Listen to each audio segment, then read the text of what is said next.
Thank you, Senator Gordon and Senator Weinberg and committee members for your interest in this opportunity to speak with you about the state's transition plan developed by the Division of Developmental Disabilities and its impact on programs like ours. My name is Nadine Keiser, and I'm the Executive Director of the Opportunity Center in Fairlawn, New Jersey. I have with me Mr. Gary Leventhal, who's on our board. We know you want to focus on the state's transition plan and will restrict our comments accordingly. However, we thought a more in-depth treatment of the issues as well as some information about our program might help give context and clarity to our comments. Toward this goal, we have provided copies of our calendar that help to illustrate the range of activities that we offer, as well as copies of a presentation expanded to provide details that we have excluded from our oral presentation in the interest of staying within the allotted time. The Opportunity Center has provided a day program for roughly 25 adults with intellectual and developmental disabilities, primarily Down syndrome and autism, for 50 years. We are an independent, not-for-profit organization. We are, however, a part of an association of small day programs like ours. We are sure that other members of that association would also be happy to share their thoughts.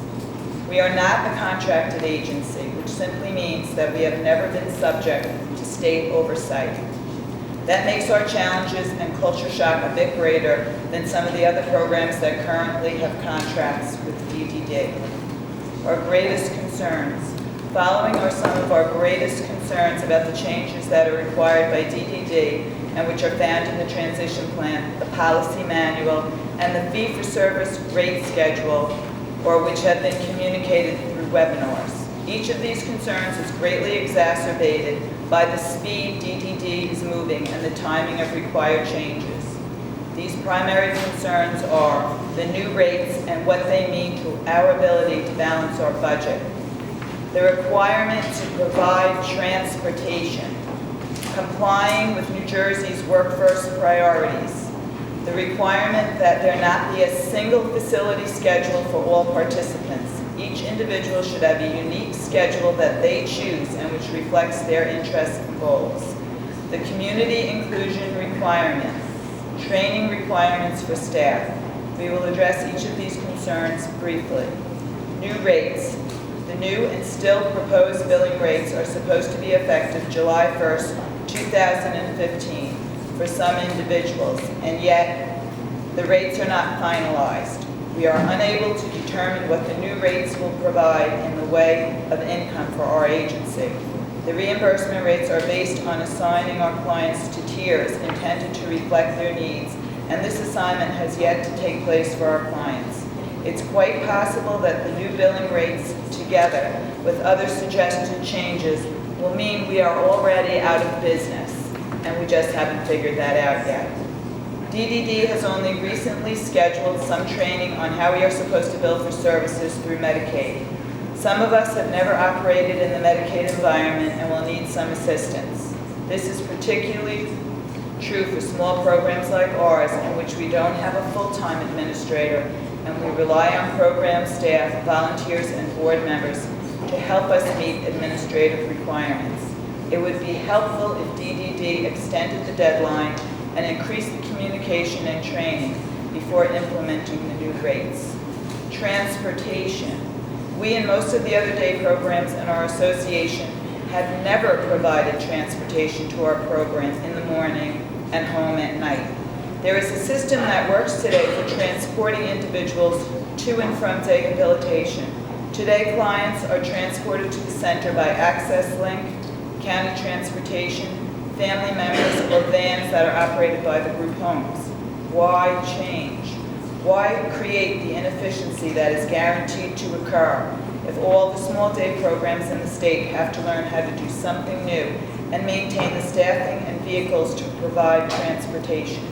This change, which was only introduced in the last couple of months and was not part of the DDD original plan, could have the unintended consequence of diluting our focus on the individuals in our care. In fairness, DDD has said that we can define the area that we will serve, but it has to be reasonable without providing any clear definition as to what is reasonable. DDD DDD has said compensation for providing the service is included in the new rates, but we fear that the compensation will be totally inadequate. While DDD has not clarified when we will have to begin providing transportation, it could be as early as 3 weeks from now when the supports program is scheduled to begin. While we are hoping and urging that this transportation requirement will be withdrawn, at a minimum, it should be delayed and clarified. Work first. New Jersey is a work-first state, which means the first choice for post-school life is for individuals to work in or work towards employment in a competitive integrated setting. For disabled individuals who can do so now or who can grow to do so in time with training and support, we applaud that concept. However, we have a number of clients for whom work in a competitive integrated setting is not in the cards because their disabilities are too severe. This would be obvious to anyone who saw their individual service plan, which might include such directions as not to be left unattended, likely to wander off, and unable to assess danger.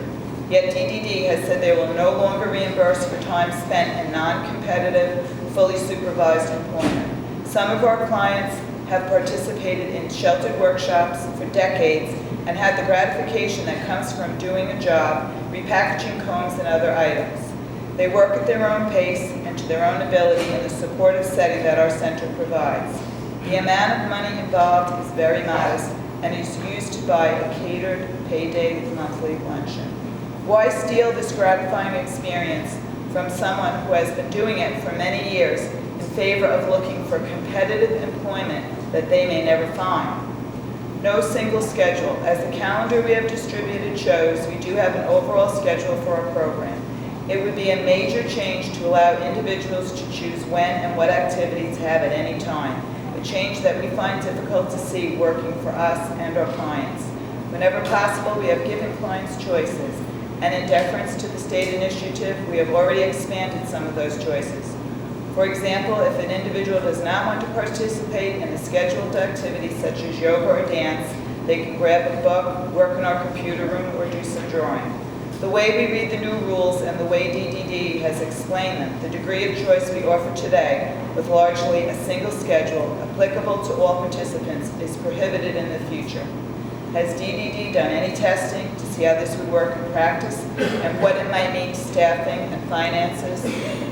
Right now, the degree of choice we are required to offer is undefined. Is it enough to offer the alternative of a book, computer, or drawing as we do now? If an individual wants to attend a yoga class in the community at a certain time, do we have to honor that choice? It would be helpful to clarify the degree of choice we are required to offer. We have also been told that we have to drive individuals to the class they elect. That is fine if we can control the options offered, but would strain staffing and materially impact finances if we had to honor most requests. If any of our clients choose to participate in an outside program with regular community, they might need to be accompanied by staff to make sure that they have a good and successful experience for all involved. So the degree of choice that we are required to offer is crucial to maintaining a manageable staffing level and associated costs. We normally have a staffing ratio of no more than 4 or 5 clients per staff member. In order to illustrate the concern, let's assume, as is often the case, we have about 24 clients and 6 staff members at 1 p.m. Let's assume 22 individuals are happy to attend a class we offer in pottery. One individual elects to attend a class in yoga and another elects a class in dance.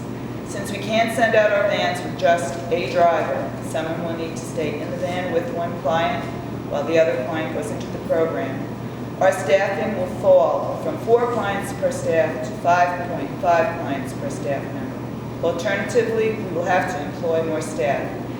If we took the additional step of having staff accompany the individual to the community class, staffing would even fall more dramatically. It could be chaos.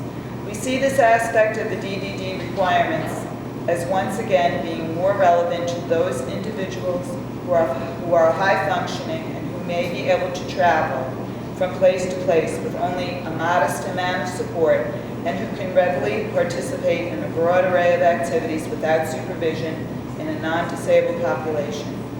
That is not our clientele. Ms. Keiser, you could try to summarize it now. I can tell you that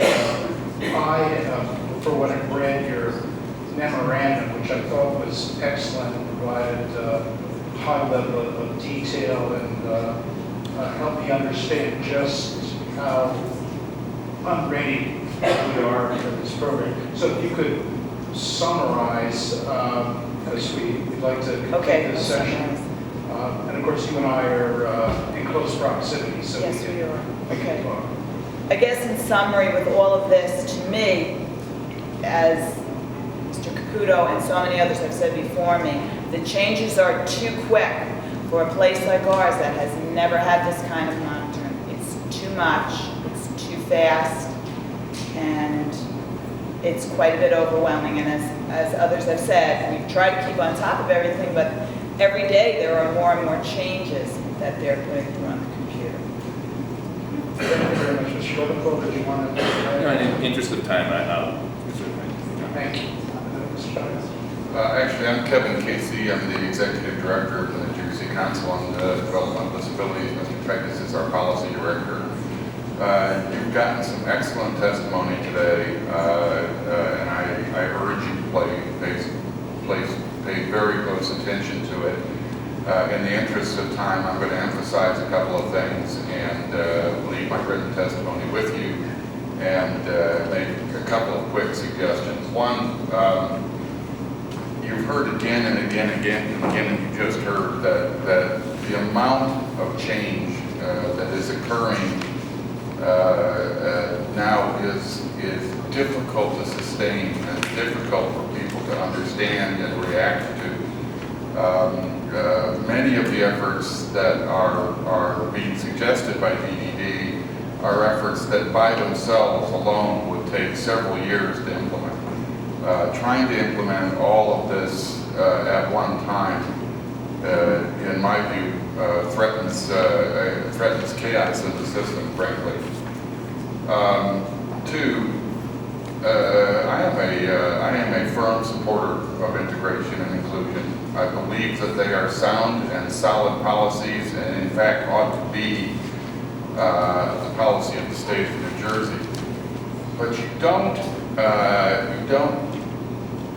get families and self-advocates to accept new policy by attempting to force it on them. You get it by saying to them, I think I have something better for your family member. Let me show it to you. Let me spend some time with you on it. Let me talk to you about it. The best way, the absolute best way in my experience to get families to be resistant to any kind of change is to try and force that change on them. Do it slowly, do it carefully, and do it one person at a time.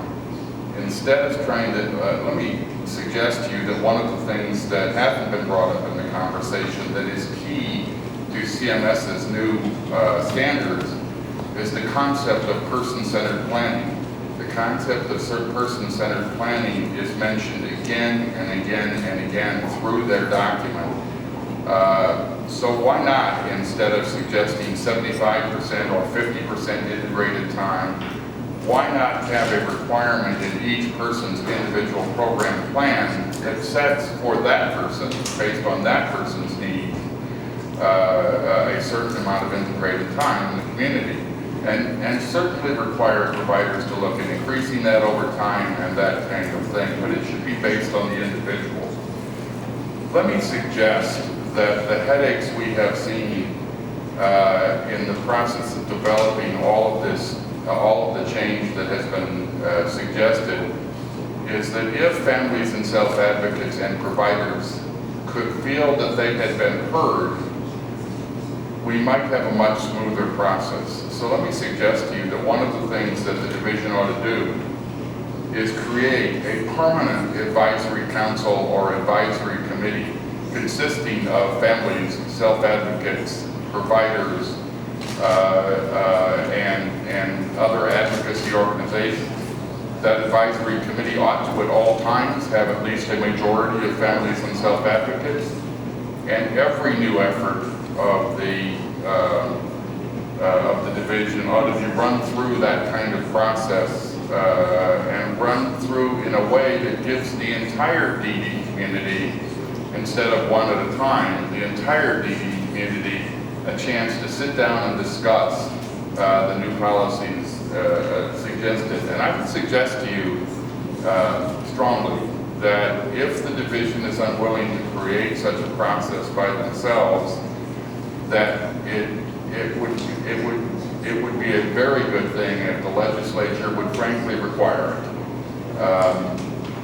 Finally, I want to suggest that when you come to a point, and Senator Gordon, you asked several questions on this, when you come to a point where the family and the state disagree on what type of support, what type of service an individual needs and where that needs to take place, it might be a very good idea to set up a system where the family and the self-advocate has a right of appeal to an independent body, not another part of state government, but an independent body of some type with levels of expertise that can both mediate between the family and the state and make a final decision if that becomes necessary. But I think when you leave it in a situation where the state in one way or another can simply impose a new service system on a family or self-advocate without any real discussion, you leave a situation in which families are, by the nature of what they feel, going to be upset and angry. I have in my 45 years in this business, and if you want to tell me I look way too young to have been at this for 45 years, I would be glad to hear that. I have never seen and never interacted with a family that said, when I said to them, I've got something better for your family member, that said, go away. In fact, that is what most families are praying for, is something better for their family member over time. We got to take advantage of the fact that that's what families want. Thank you very much for your time, and thank you very much for the interest you've taken in this subject. Well, I want to thank you for some excellent